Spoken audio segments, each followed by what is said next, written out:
Eu saúdo os irmãos com a graça e a paz, amém? Você está feliz? Aleluia, Jesus. Glória a Deus.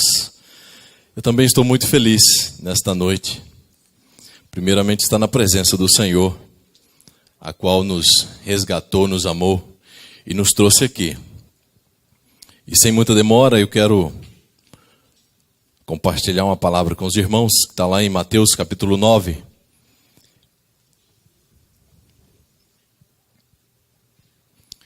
Aleluia, Jesus. Glória a Deus. Todos encontraram? Desembanhe a espada e varão. Mateus capítulo 9, versículo 38.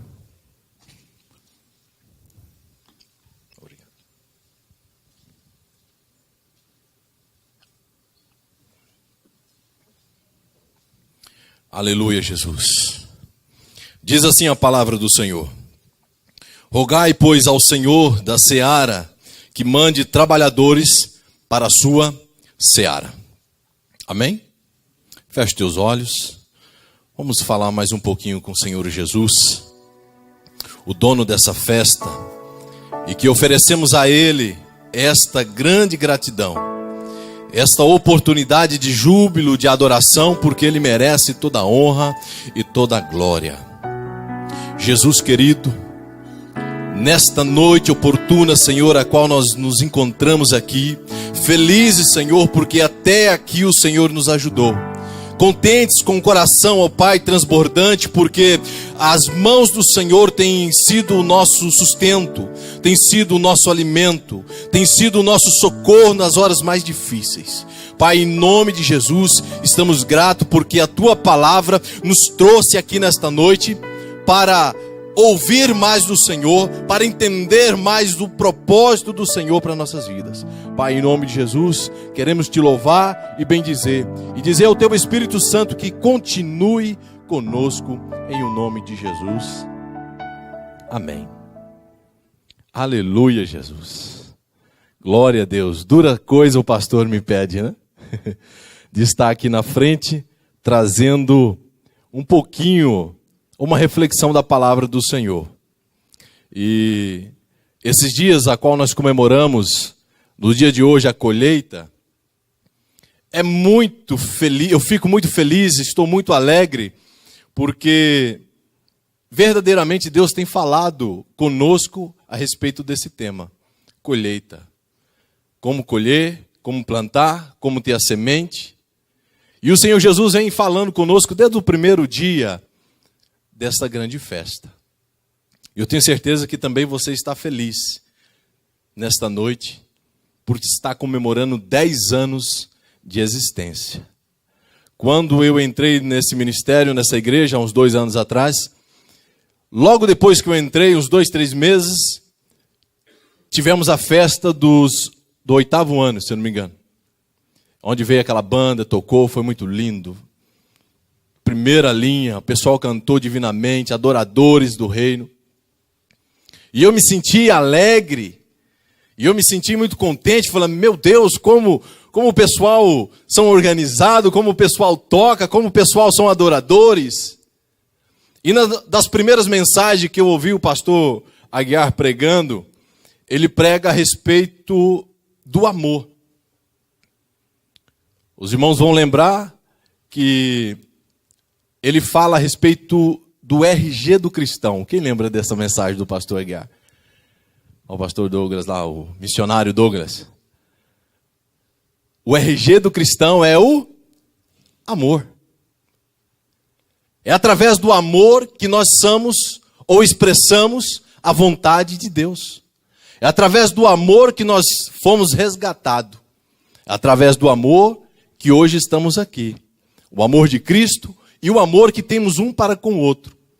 E eu sou prova do amor desta igreja. Eu sou prova do amor de cada um que aqui está. Porque eu tenho um particular com cada um aqui.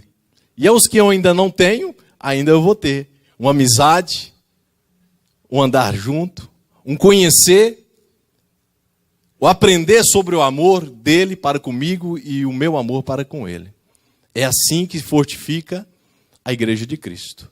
Então o nosso RG, a nossa identificação é o amor. Eu te amo em Cristo Jesus, como você também me ama em Cristo Jesus. Amém? E estamos aqui nesta noite, celebrando essa festa, a colheita. E eu quero trazer uma reflexão.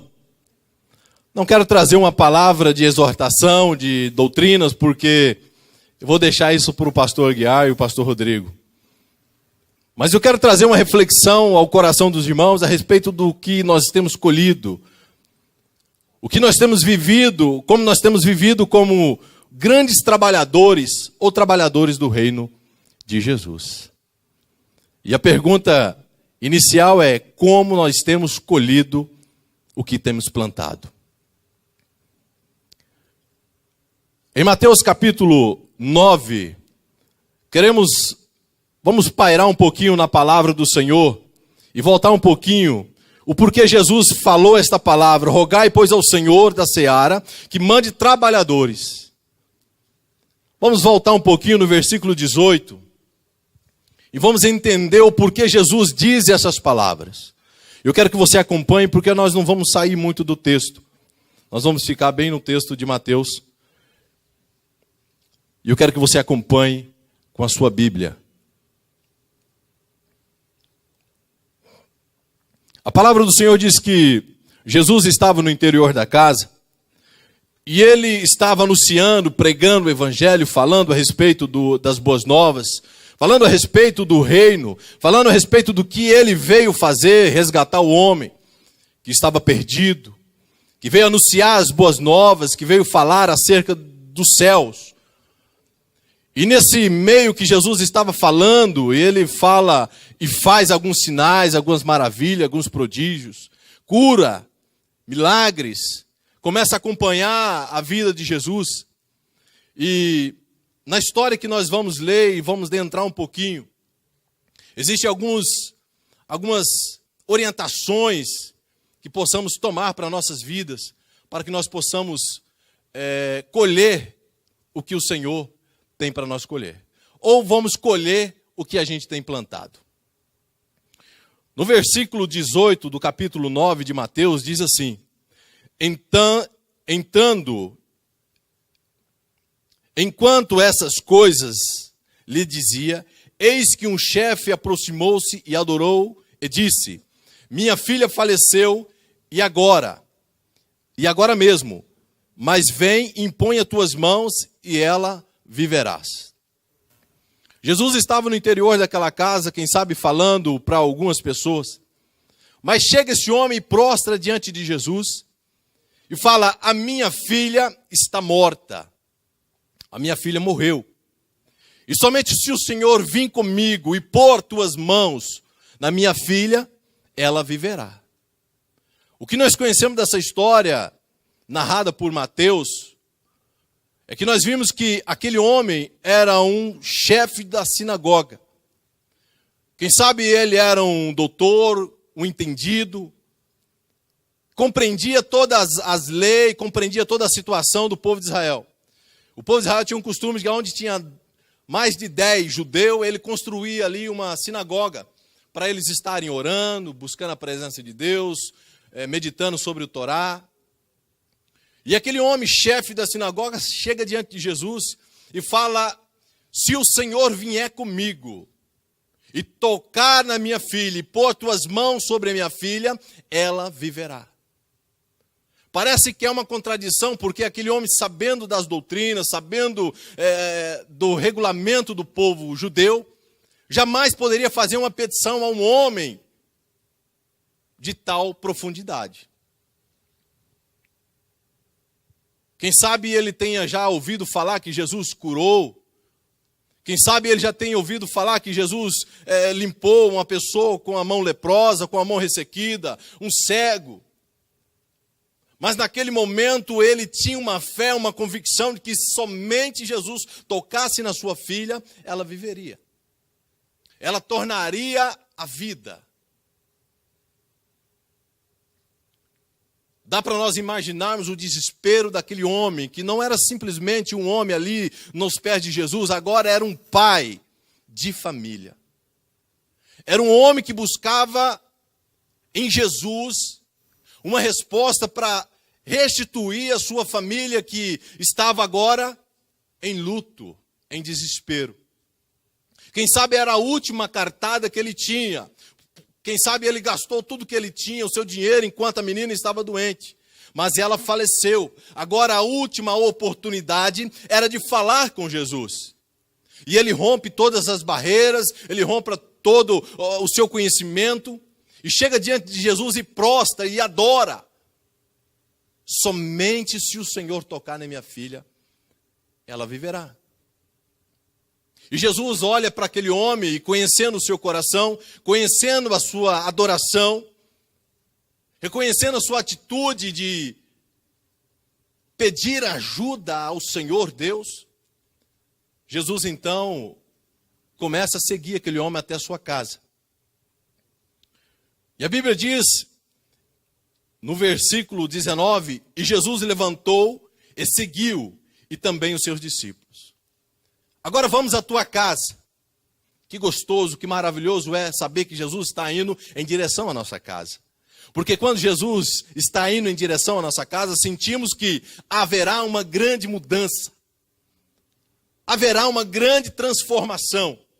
Quem sabe no coração daquele homem, quando caminhava com Jesus, ele ficava olhando na expectativa de que Jesus iria fazer algo tremendo na vida deles. A minha família está despedaçada, está em luto, está chorando, e Jesus vai nos ajudar. E Jesus vai fazer algo por nós. Então, decorrendo a história, Jesus estava em direção à casa daquele homem. A Bíblia diz que uma certa mulher, vendo aquela multidão e reconhecendo que era Jesus que estava passando, e ela fala no seu coração que somente eu tocar nas suas orlas. Nós já ouvimos várias mensagens, várias pregações a respeito desta mulher. Mas nós não podemos deixar de falar nesta noite sobre essa história, porque essa história fala de transformação, fala de família, fala de colheita, fala de princípio, fala de adoração, fala de vida, fala de busca. Qual era o interesse daquela mulher? Era alcançar de Deus o milagre. Então aquela mulher, ela rompe também as barreiras das dificuldades. Quem sabe o seu corpo varido em dor, em fraqueza. Quem sabe ela olha para aqueles homens, todos se achando, uns duvidando, uns murmurando, uns empurrando, uns apertando. Quem sabe todo mundo estava olhando para as mãos de Jesus. Quem sabe estavam todos atentos para o que Jesus estava falando. Mas ela olha para um lugar onde ninguém mais estava olhando. Ela olha aos pés de Jesus e vê que ninguém está ali prostrado diante de Jesus. Estavam todos olhando o que Jesus poderia proporcionar, o que Jesus poderia mostrar, o que Jesus poderia fazer. Então a Bíblia diz que ela vai se arrastando no meio daquela multidão, chega às orlas do vestimento de Jesus e toca.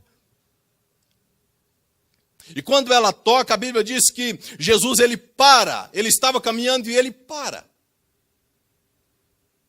E quando ele para, ele diz, alguém me tocou. Mateus, falando essas palavras, alguém me tocou. Marcos e Lucas diz que Pedro fala, mestre, como alguém te tocou? Sendo que a multidão é tanta e o povo te espreme, o povo te toca, o povo te empurra, o povo te cerca de uma maneira que mal consegue andar. Agora o Senhor pergunta quem te tocou. O que aprendemos aqui, irmãos?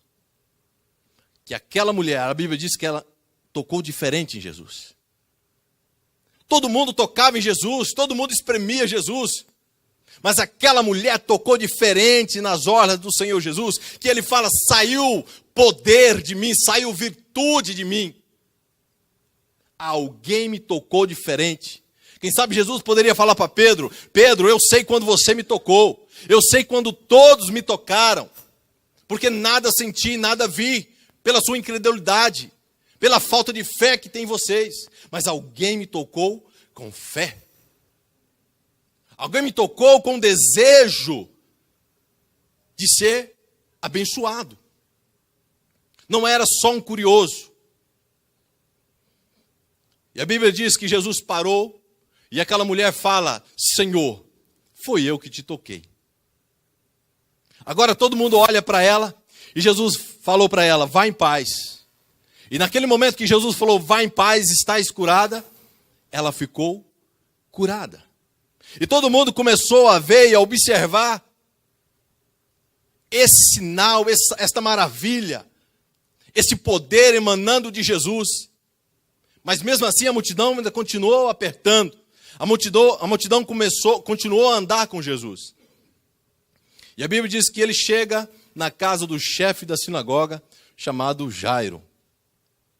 E quando ele chega na casa de Jairo, aprendemos que quando Jesus entra na casa de Jairo, ele vê uma multidão que estava em alvoroço, uma multidão que estava chorando, uma multidão que estava em pranto. Mas não era uma multidão como o pai daquela criança, que tinha a convicção e a certeza de que Jesus ia fazer algo por eles. Aquela multidão estava chorando porque aquela criança tinha 12 anos, segundo a palavra, segundo a Bíblia. E ela estava morta. Jesus olha para aquela multidão, conhecendo o coração dos seus. Ele olha, de um lado tem pessoas tocando, cantando, tocando flauta. E Jesus, conhecendo o coração, pede para que retire todo mundo da casa. Porque o que aprendemos com a palavra, o que aprendemos nessa história, é que sem fé é impossível agradar a Deus. Hebreus capítulo 11, versículo 6. Como eu quero alcançar algo de Deus, sendo que eu não creio que Ele pode fazer isso por mim? Como eu posso pedir um milagre? Como eu posso pedir algo para Deus que seja impossível, se eu ainda não creio? E para mim crer que Jesus pode fazer o impossível, eu tenho que o adorar. Eu tenho que o conhecer. Eu tenho que aprender a meditar na palavra. Eu tenho que aprender a andar segundo o que Ele me propôs para fazer. A Bíblia então diz que aquelas pessoas são retiradas da casa. E Jesus chama Tiago, Pedro e João, que estavam olhando tudo, mais os pais daquela menina. E uma palavra interessante que Jesus diz para ela, Talita cumi, ou menina, levanta-te. E aquela menina imediatamente se levanta. E a fama de Jesus continuou a crescer.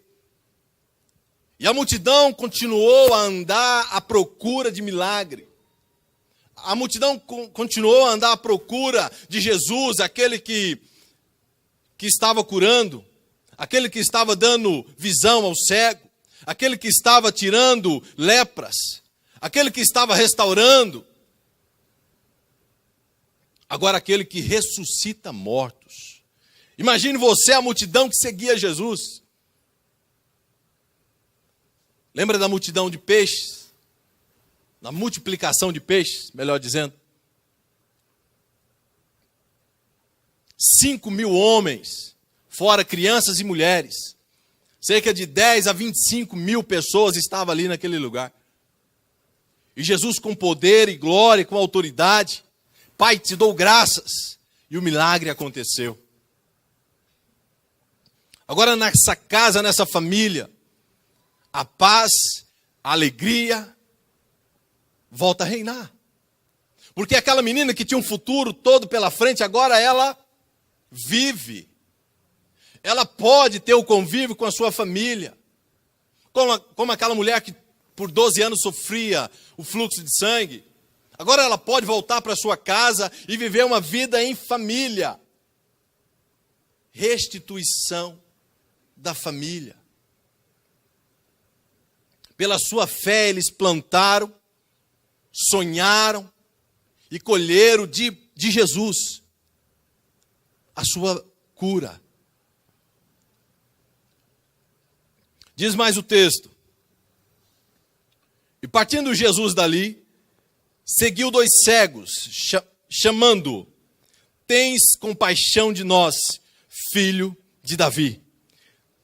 E tendo ele entrado em casa, aproximou-se os cegos. E Jesus lhe perguntou: credes que eu posso fazer isso? Respondeu eles: sim, Senhor. Então lhe tomou e tocou nos olhos e disse: faça-vos conforme a vossa fé. E abriu os seus olhos, e Jesus, porém, os advertiu severamente, dizendo: acautelai-vos, que ninguém o saiba. E saiu eles, porém, divulgaram-lhe a fama por toda a terra. Uau! O que aprendemos aqui? Havia 2 cegos, mas não eram surdos. E esses cegos, quem sabe, ouviu: olha, Jesus está passando aí. Quem é esse Jesus? O Filho do Deus Altíssimo. Aquele que as profecia, aquele que Moisés falava, aquele que Davi salmodiava, aquele que veio libertar o povo de Israel, aquele que veio sarar as nações. Ele está aí. Aquele cego não podia simplesmente ir até Jesus porque não sabia onde ele estava. Mas quando Jesus passou por eles, eles com uma voz bem alta, de choro e desespero, começaram a clamar: Jesus, filho de Davi, tens misericórdia de nós. Olha, Jesus, o Senhor tem curado tantas pessoas. Olha, Jesus, o Senhor tem dado visão a muitas outras pessoas. Olha, Jesus, acabamos de saber que o Senhor está até mesmo ressuscitando mortos. Agora, tens compaixão também de nós, porque somos tão pequenininhos. E Jesus, vendo o interesse, vendo a fé daqueles homens, porque eles apelam para a Escritura dizendo: Jesus, filho de Davi, eram conhecedores de que Jesus viria para reinar com o seu povo. Então eles clamando: Jesus, tem misericórdia, ou Jesus, tem piedade, tem compaixão de nós. Jesus, então, toca os teus olhos, e eles voltam, ou eles começam a enxergar. O que nós aprendemos aqui, nesta outra história? É que o esforço que eles fizeram, quem sabe sendo ajudado até chegar até Jesus, ou quem sabe foi se aparpando, foi se tocando até chegar onde estava o mestre. Mas eles foram curados, alcançaram sua bênção. Agora poderia voltar para sua casa como homens que poderiam enxergar. Agora poderia voltar para o seio da sua família. Mas aqueles homens receberam uma advertência de Jesus, dizendo que, no versículo 30, da parte B, acautelai-vos que ninguém o saiba. Irmão, quantas vezes entramos neste lugar, esse templo de adoração, de louvor, quantas vezes entramos com o coração quebrado, triste, chorando, em desespero, falando: Senhor, eu preciso da minha bênção. Senhor, eu preciso da minha cura. Senhor, eu preciso de um emprego. Senhor, eu preciso. Senhor, eu preciso. E tanto você clamar por a tua bênção, Deus olha para você e te abençoa. Como aconteceu com estes homens. Receber algo de Deus, irmão. Às vezes até pedimos para o pastor, pastor, intercede por mim que essa semana está difícil. Mas quando recebemos uma ordem de Jesus, quando recebemos um conselho, uma palavra, não façais isso. Você vai estar no culto? Sim, 6 horas estarei lá. Você não vem. Quando falamos assim, vamos fazer algo em prol do sopão, a qual nós fizemos essa encenação. É muita luta, é muita dificuldade. É batalha espiritual. Porque quando saímos daqui ou saímos da nossa casa para ir a um encontro de pessoas que estão lá jogadas, que estão lá precisando de nós, é uma batalha espiritual, porque não é simplesmente oferecemos um prato gostoso, oferecemos Jesus. E a luta espiritual é grande. É contra principados, contra potestade, contra vício, contra roubo. Mas quando o pastor ou nosso líder nos convoca para executar uma obra social, na nossa oferta, no nosso dízimo, irmãos, eu quero a bênção. Mas quando Jesus nos dá uma ordem, não queremos fazer. Jesus fala para aqueles homens, acautelai-vos, tenha paciência, calma, haverá um momento certo ao qual você vai anunciar e vai falar para todo mundo que foi o Filho de Deus que fez isso. Mas eles saíram em desespero, em alegria, em contentamento humano, sem ouvir ou sem obedecer à voz do Mestre e foram anunciar. Imagine você escutando que Jesus estava no interior de uma casa, curando, libertando, salvando, restaurando vidas,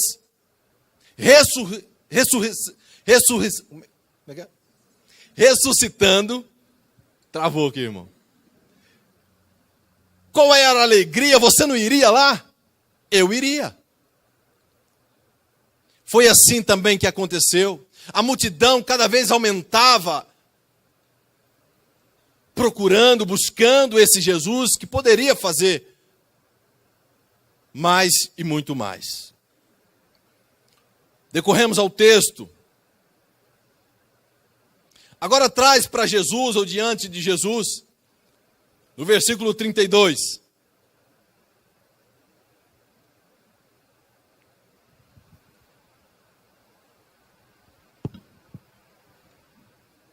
Diz assim: ao retirar-lhes, foi-lhe trazido um endemoniado, e expelindo o demônio, falou mudo, e a multidão se admirava, dizendo: jamais se viu tal coisa em Israel. Isso era a fama de Jesus. Isso era a proclamação e a anunciação do que Jesus estava fazendo.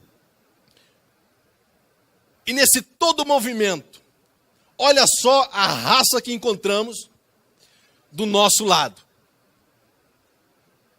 Em todos os sinais e prodígios que Jesus estava fazendo, olha só quem estava de longe, vendo e ouvindo tudo. Mas os fariseus murmuravam: pelo maioral dos demônios é que ele expele os demônios. Quantas vezes, irmãos? Quantas vezes pessoas têm se levantado do seu lado e falado para você: você vai naquela igrejinha, você vai fazer isso para o seu pastor? Quantas vezes nós temos ouvido falar, pessoas falar a respeito do dízimo? Quantas vezes nós temos visto fariseus murmurando a respeito de milagres. Jesus estava restaurando famílias. Jesus estava restaurando casas, pessoas. Jesus estava pregando o reino de Deus. E ele encontra agora esses adversários, inimigos de Deus, murmurando, dizendo que agora Jesus faz todos esses sinais, porque foi demônios que o deu poder e autoridade. No versículo 35, e percorria Jesus todas as cidades e províncias e povoados, ensinando nas sinagogas, pregando o evangelho do reino e curando toda sorte de doença e enfermidade. Vendo eles a multidão, compadeceu-se dela, porque estava aflita, exausta, como ovelha que não tem pastor. Quem sabe Jesus, conhecendo a intenção daqueles fariseus, quem sabe Jesus, conhecendo a intenção daquela multidão que apertava ele, que estava ali somente para receber o que Jesus tinha, o que emanava de Jesus, eu recebo as suas ordens, os seus princípios, as suas leis, isso eu não quero.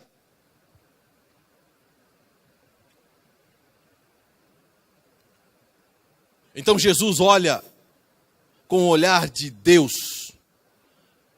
Jesus olha então agora com o olhar de compaixão, de misericórdia, para toda aquela multidão. Outrora, quando ele chegou na casa de Jairo, ele expulsou a multidão. Agora ele olha para uma multidão que o seguia, que o acompanhava. Quem sabe foram muitas pessoas que receberam já o seu milagre, mas estava ali olhando e vendo e contemplando com grandes sinais e maravilhas Jesus estava fazendo, porque não tinha visto ainda em Israel um homem que operava tantos milagres. Como diz a palavra que se fossem escrever tudo que Jesus tinha feito, todos os sinais, todas as curas, todas as libertações que Cristo fez enquanto homem, não caberia em escrita ou teria livros para registrar esse ato, esse feito. Mas o que Mateus nos fala é que Jesus agora olha e vendo a multidão, compadeceu-se dela. E o que ele viu? Aflitos, exaustos, e ovelha que não tem pastor.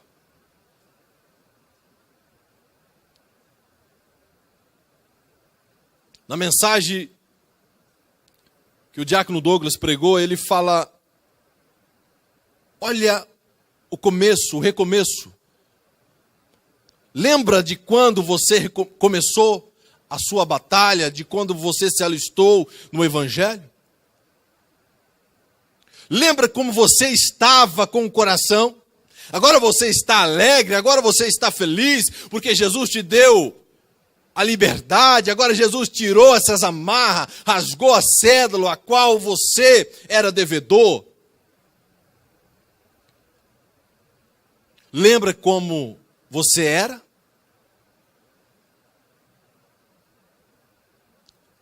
A minha esposa não pode falar, né? Alguns irmãos também, porque nasceu no berço evangélico, então não lembra muito do seu sofrimento atrás.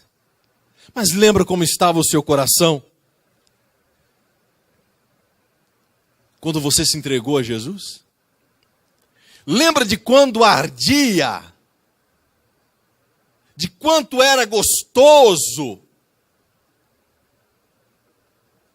De quando falava o pastor: olha, vamos fazer algo. Você prontamente dizia: eis-me aqui. Você não queria somente o milagre que Jesus estava proporcionando. Você queria era estar pertinho de Jesus. Você queria era andar com Cristo. Você várias vezes disse: Jesus, eu te amo. Jesus, fica comigo. Mas agora passam 1, 2, 5, 10, 15, 20 anos. Como é que está o seu coração? Como é que está esse ardor? Como ardia o coração dos 2 discípulos no caminho de Emaús? Quando Jesus falava com eles, ardia no seu coração o desejo de voltar a Israel, de voltar a Jerusalém e continuar o ministério de Jesus, anunciar as boas novas, os sinais e as maravilhas.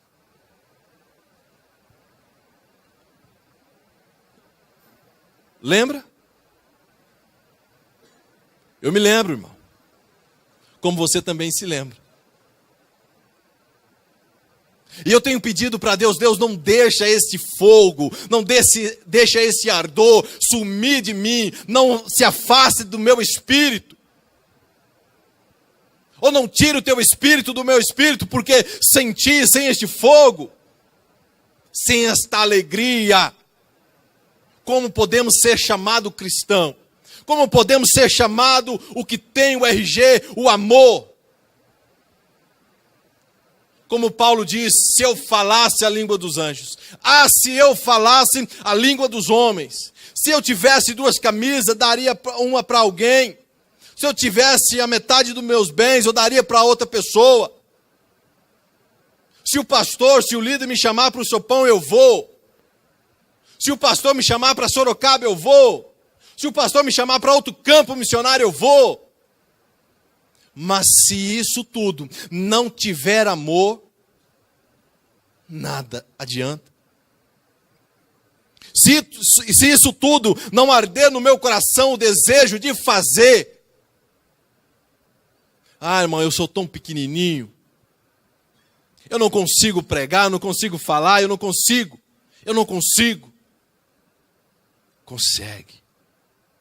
Consegue porque o ID de Jesus não é para o pastor Aguiar, não é para o pastor Rodrigo, somente.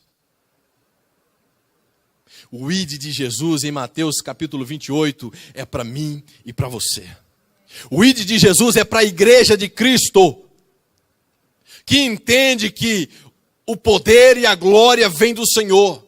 E grandes maravilhas, por intermédio da minha e da tua vida, o Senhor fará sobre esta nação. O Senhor fará sobre esta cidade.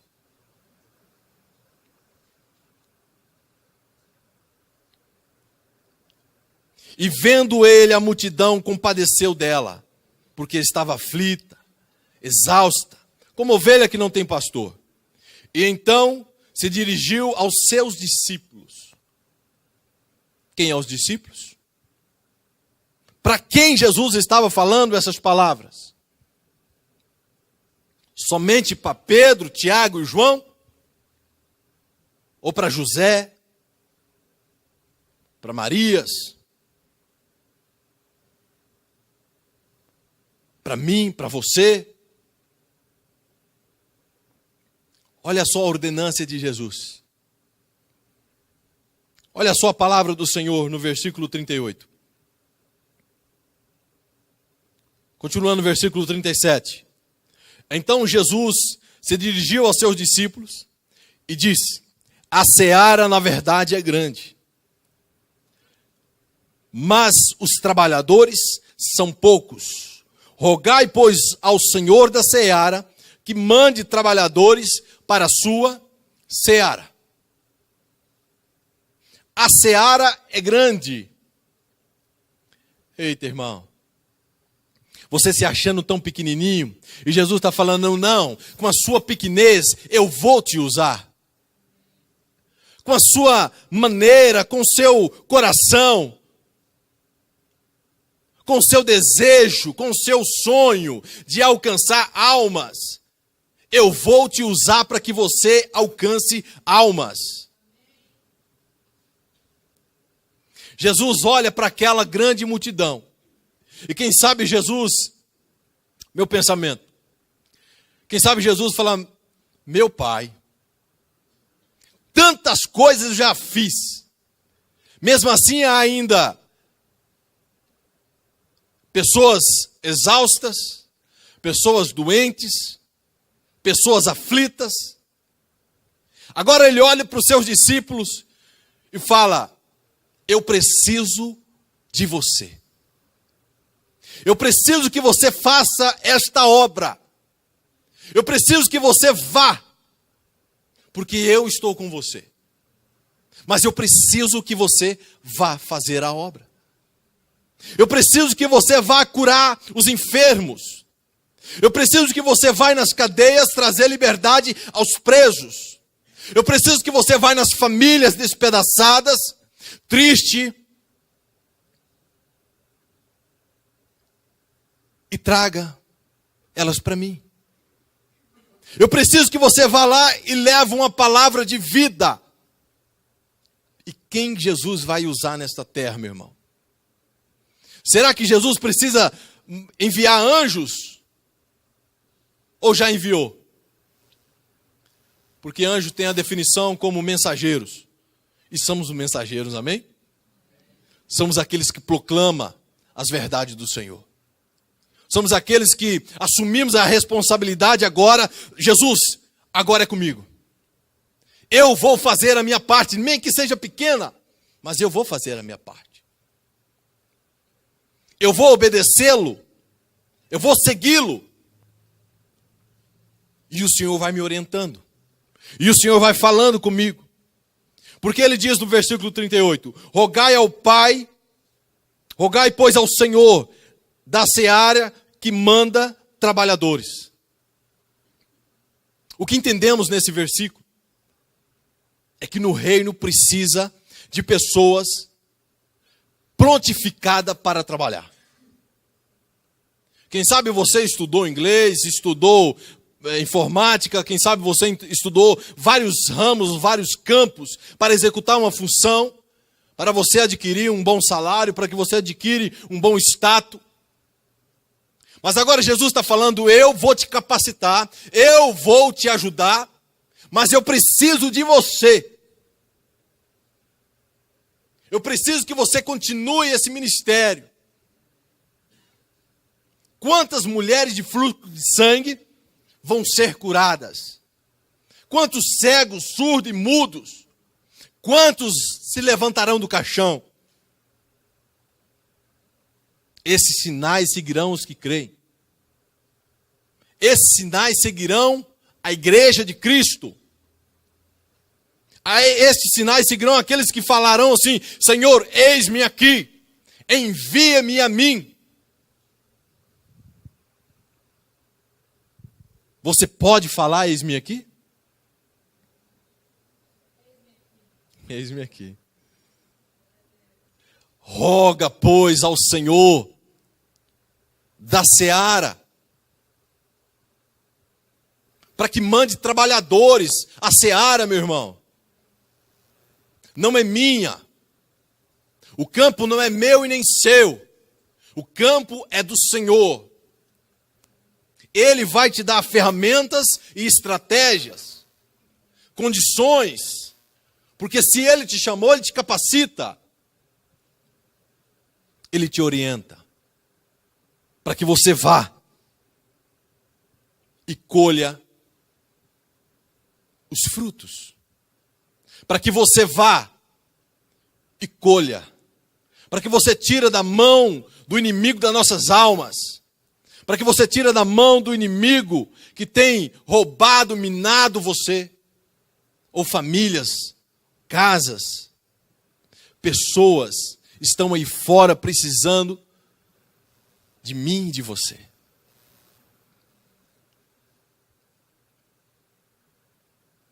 Se orienta para a próxima vez que tiver o sopão, você fala, eis-me aqui. Se eu não puder ir, eu vou estar orando. Porque não é uma simples entrega de marmita, irmãos. É uma batalha. São pessoas dependentes, pessoas que precisam do nosso choro, precisa do nosso clamor por eles.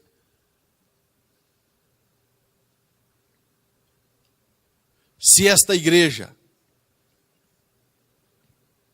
como esta igreja, melhor dizendo, é uma igreja de família. É uma igreja de restituição de família. Eles também são família e são a nossa família em Cristo Jesus. E eu digo para você, não para entristecer o seu coração, mas para que haja ânimo no seu coração. Mas você fala, eu já faço isso, irmão. Então você aquece o coração daquele outro que não está fazendo.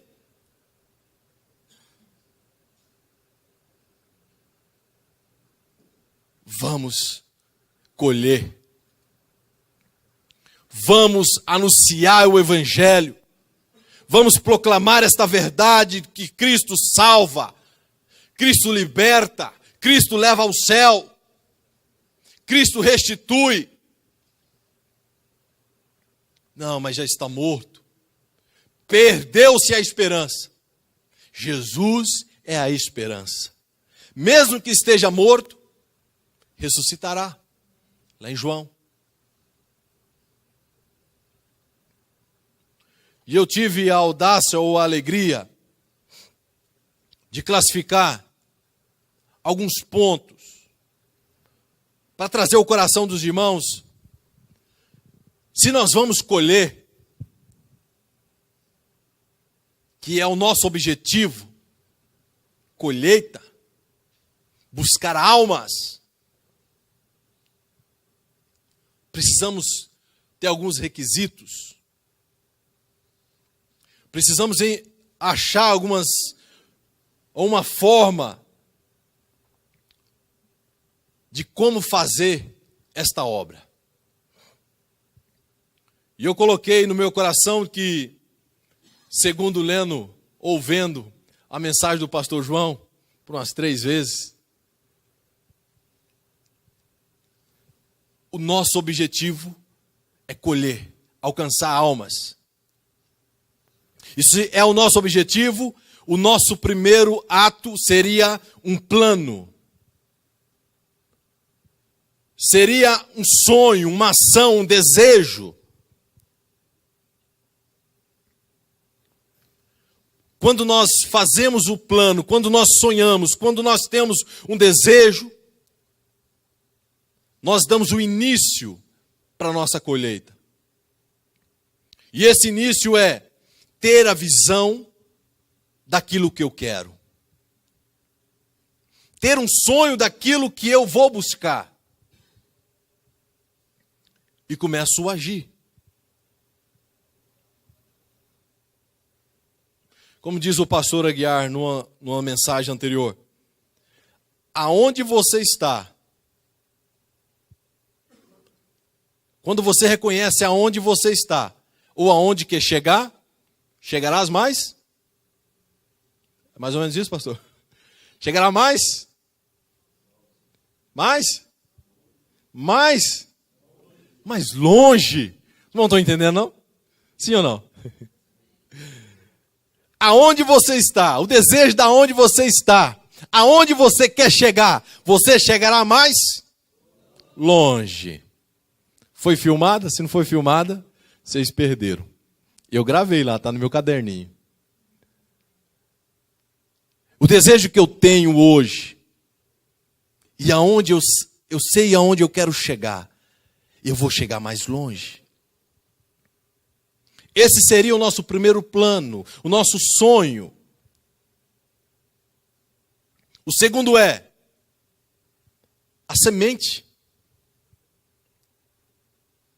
E a semente é uma boa palavra, a semente é uns bons costumes, o meu testemunho. Assim eu falava com o Mombinho hoje. Eu já prego o meu testemunho, meu irmão. Eu já falo através da minha vida. E eu falei, glória a Deus, é um homem que fala através da sua vida. E quantos mais nós devemos fazer isso? Pregar pelo um testemunho próprio. E quando nós pregamos o testemunho próprio, nós falamos diretamente com Deus. Nós refletimos diretamente Deus. Nós conhecemos, irmãos, muitas pessoas que são crentes e seus esposos não é crente. Muito homem que é crente e sua esposa não é crente. Como se dá isso? Podemos observar que, quando nós pregamos o Evangelho, as pessoas não olham e veem a gente. As pessoas não acreditam que seremos nós que iremos trazer os céus para a vida dela. As pessoas olham e veem Jesus. As pessoas vêm à igreja porque elas reconhecem Jesus como seu único e suficiente Salvador. Nós somos meramente um canal, o anunciador, o mensageiro. E quando nós vimos dentro de um lar, dentro de uma casa, alguém que ainda não serve Jesus, podemos observar que como esse Jesus está sendo anunciado lá dentro. Como as pessoas olham para o cristão e vê, é Jesus que está aí? É Jesus que fala assim? Ah, irmão, ainda estou no processo de construção. Mas é Jesus que falamos, é Jesus que expressamos. Quando as pessoas olham para nós, é Jesus que elas veem. Ou vê o velho homem, ou vê um homem, um simples homem pequeno.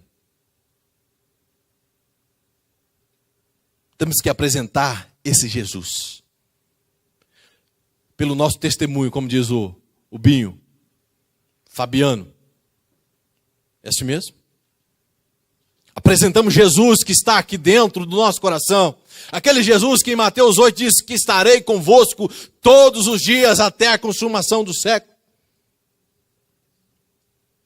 Aquele que Jesus que, quando você está nas horas mais difíceis da sua vida, te pega no colo, pega com tuas mãos e põe no colo e fala, filho, eu cuido de você.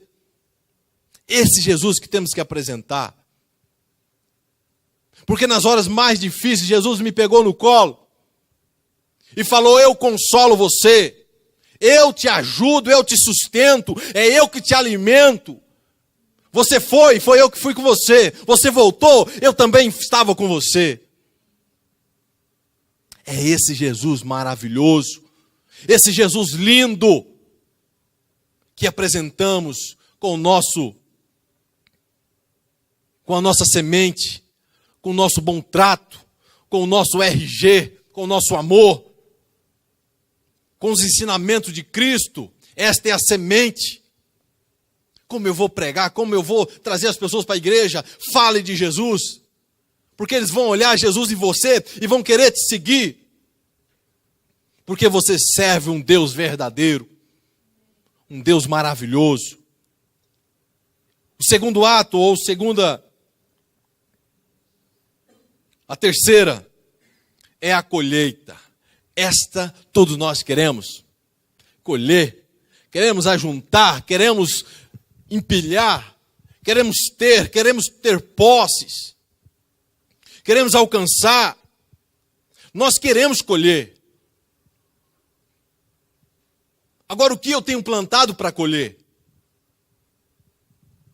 Como eu tenho plantado para me colher?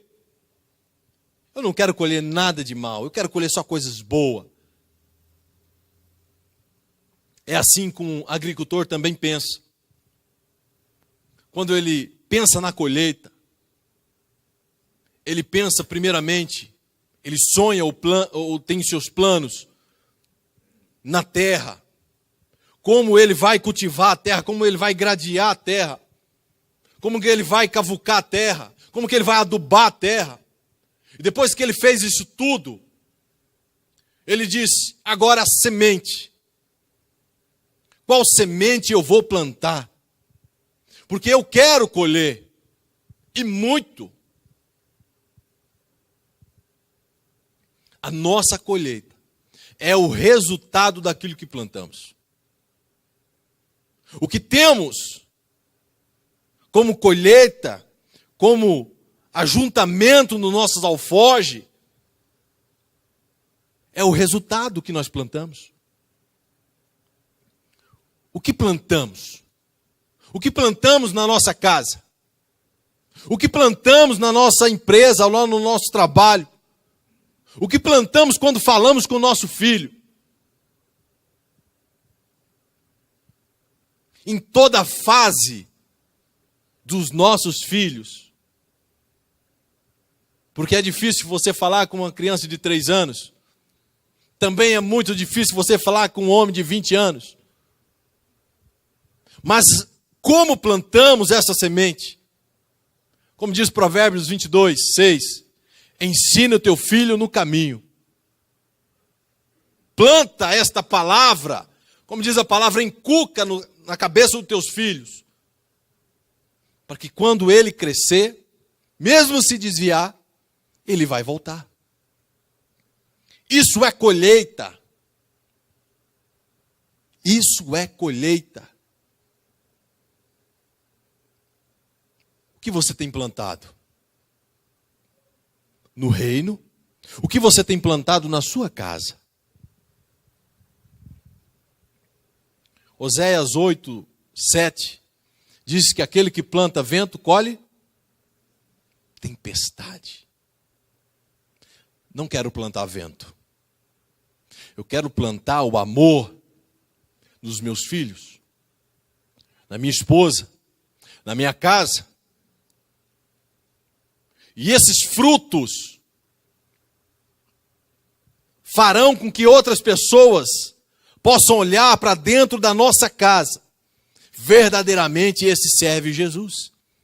Verdadeiramente esses são discípulos, são seguidores. Não estão somente para buscar as maravilhas que o Evangelho proporciona, mas estão para buscar um Deus verdadeiro, um Deus tremendo. Eu desafio você nesta noite a buscar esse Deus para a sua casa, a buscar esse Jesus para o seu trabalho, aonde você colocar as plantas dos seus pés. Você dizer: Senhor, eis-me aqui, me usa-me.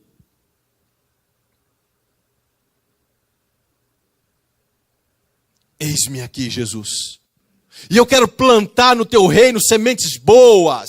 Eu quero plantar no teu reino sementes verdadeiras. Sementes que edificam. Dê o seu pouquinho, dê a sua semente. Coloque a sua semente na terra. E você vai ver Deus fazer ela crescer, Deus fazer ela multiplicar, Deus fazer ela dar frutos. Aí você vai chegar no céu diante de Jesus e falar: Jesus, o que eu plantei, eu te entrego. Porque sabemos que nós não vamos levar o nosso carro, sabemos que nós não vamos levar nossas melhores roupas, sabemos que nós não vamos levar a nossa casa. Mas então o que levaremos aos céus? Almas, vidas, pessoas. Aquelas pessoas que olharam para nós e viram Jesus em nós, aceitaram o Senhor como seu Salvador, esses nós vamos levar para os céus. Esses nós vamos levar ao encontro do Senhor. Esses participarão da mesa a qual eu e você sentaremos diante do Senhor. Esse é o desejo da igreja. Esse é o meu, é o teu desejo de anunciar este evangelho que é salvífico.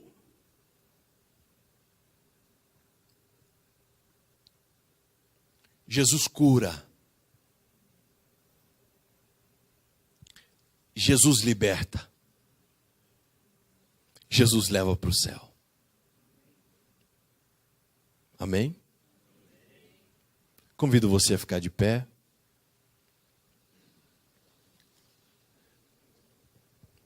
Eu sou um semeador do reino.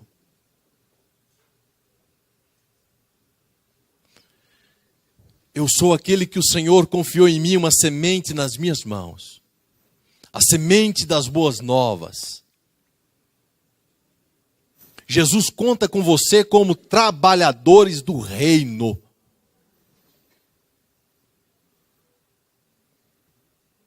trabalhadores do reino. Quantos trabalhos a gente tem feito para a obra? Quantas vezes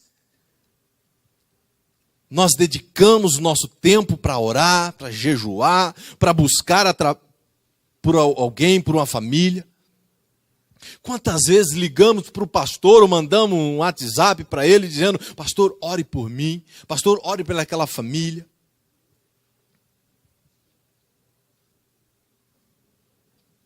Convido você a orar ao Senhor. Aleluia, Jesus. Liga seu pensamento à sala do trono neste momento.